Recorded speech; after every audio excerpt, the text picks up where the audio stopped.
বর্ণাঢ্য শোভাযাত্রা, বৈশাখী মেলা সহ নানা আয়োজনে সারা দেশেও পালিত হচ্ছে পহেলা বৈশাখ। প্রাণের উৎসবে মেতে উঠে জাতি ধর্ম বর্ণ নির্বিশেষে সর্বস্তরে মানুষ। বিস্তারিত জীবন আহমেদের ডেস্ক রিপোর্টে।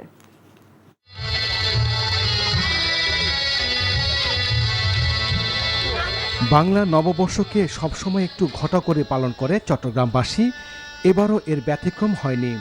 পহেলা বৈশাখকে ঘিরে চট্টগ্রাম নগর জুড়ে চলছে নানা অনুষ্ঠান। সোমবার সকালে সূর্যোদয়ের সাথে সাথে নগরীর সিআরবি শিশিরতলা নববর্ষ উদযাপন পরিষদের উদ্যোগে শুরু হয় দুদিনব্যাপী বর্ষবরণের অনুষ্ঠান। পরে সম্মিলিত চারুশিল্পী পরিষদ ও চারুকলা ইনস্টিটিউট নগরীতে বের করে বর্ণাঢ্য শোভাযাত্রা। অনুষ্ঠানে যোগ দেন বিদেশি শিক্ষার্থীরাও। খুলনা বিশ্ববিদ্যালয়ের ক্যাম্পাসে আয়োজন করা হয় পহেলা বৈশাখের নানা অনুষ্ঠান। সকাল ৯টায় কেন্দ্রীয় খেলার মাঠে বৈশাখী মেলার উদ্বোধনের পর বর্ণাঢ্য শোভাযাত্রা বের হয়।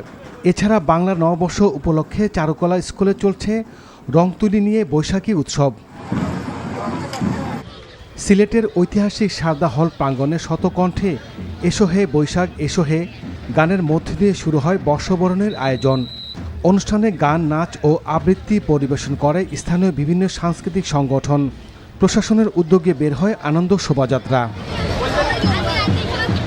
বরিশাল উদীচী শিল্পী গোষ্ঠী ও চারুকলা বিদ্যালয়ের উদ্যোগে বের হয় পৃথক আনন্দ শোভাযাত্রা।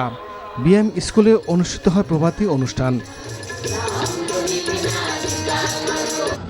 রংপুর জেলা প্রশাসনের আয়োজনে নগরীতে আনন্দ শোভাযাত্রা বের হয়। নারায়ণগঞ্জের চাষারায় জেলা প্রশাসনের উদ্যোগে জিয়া হল থেকে বর্ণাঢ্য শোভাযাত্রা বের হয়। এছাড়া রূপগঞ্জে কাজীপাড়ায় বৈশাখী উৎসবের আয়োজন করে বিএনপির জাতীয় নির্বাহী কমিটির সদস্য কাজী মনিরুজ্জামান মনির। এছাড়া নওগাঁ, মুন্সিগঞ্জ, জয়পুরহাট, গোপালগঞ্জ, লক্ষ্মীপুর, মানিকগঞ্জ, মোংলা সহ সারা দেশে পালিত হচ্ছে বাংলার বর্ষবরণ।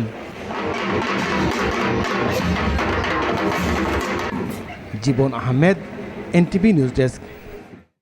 বান্ডেল থাকলে প্রতি সেনমানিতে টাকা বাঁচবে। বিকাশ সেনমানি বান্ডেল কিনে জিতুন প্রতি লেনদেনে।